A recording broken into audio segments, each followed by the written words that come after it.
बलरामपुर जिला के धमनी और रामचंद्रपुर वन क्षेत्र में जंगली हाथी हा 3 कच्चा मकान में करीस तोड़फोड़।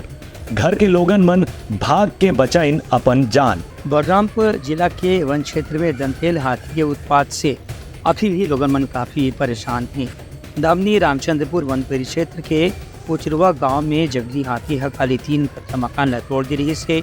ऐसे रामानुजगंज वन परिक्षेत्र के छतवा गांव में भी 4 घर ला जंगली हाथी तहस नहस कर दे रही से।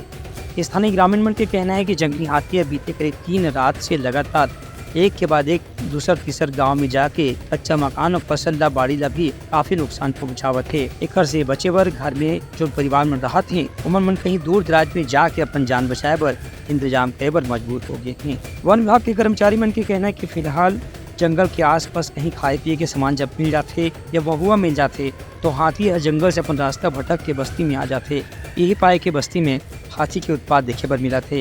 एक स्थिति ग्रामीण मन ला हाथी से बचाव बर अपन एहतियात के उपाय खुद करना ज़्यादा बेहतर हो ही। पिछला 2 हफ्ता से जंगली हाथी के ग्रामीण क्षेत्र में जो उत्पात हुआ थे ओकर से लोगन मन के रात दिन के चैन हराम हो गए है। रिहायशी इलाका में भी जंगली हाथी के प्रवेश होने के बाद वन विभाग के कर्मचारी मन अबोला जंगल डहर वापिस अदेड़े के प्रयास में जुटे हुए हैं। Bureau report Uttarakhand news.